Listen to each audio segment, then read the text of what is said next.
palunon ta tu sing thel na tual kian phung zuan tu limbe zan hui hi siang dam in hong sem hiao hiao chia bon dam pa mi bang pian ni hun don hang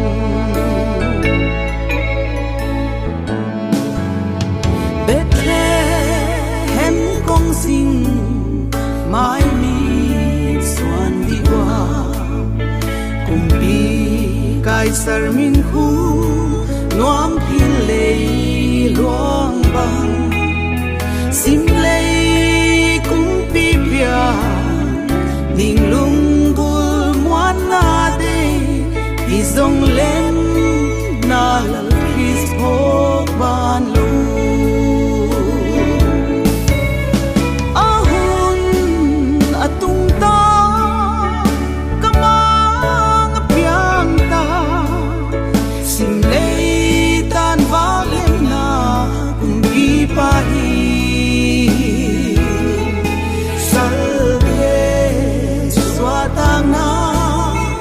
Pathian hatahi lem na lal kris pakin lom deni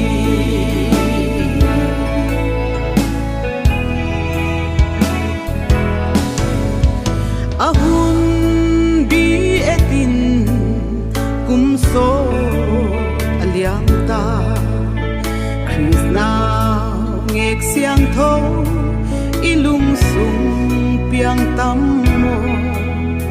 inan mun niam pe kingai ne win hong te lung gel di imang lel yang den di mo ahun atung ta kamang piang ta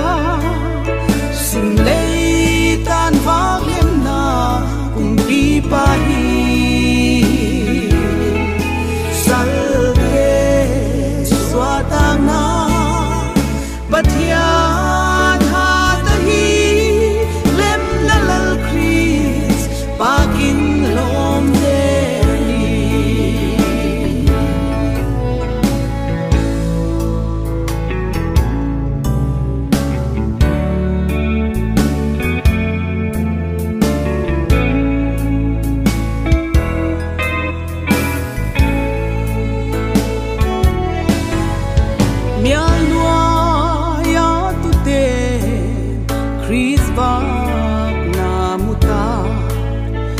saltang te din swata na daking kilo si na lingwam to te din tang ton hin na yang vai gen the ten tan chin hoi nga ta ahun atung ta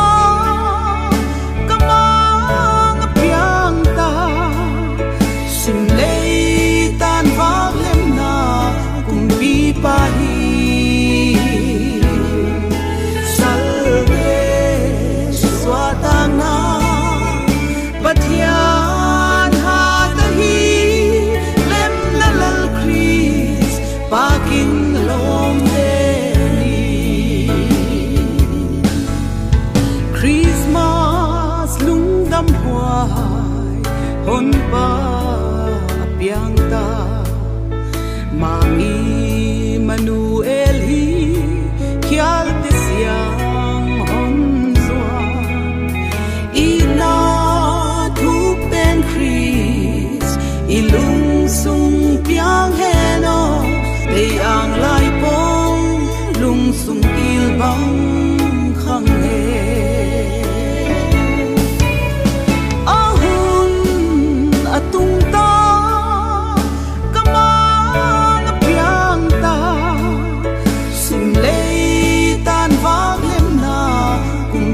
pa hi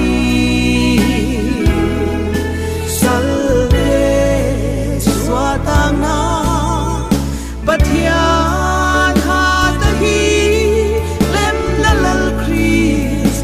aki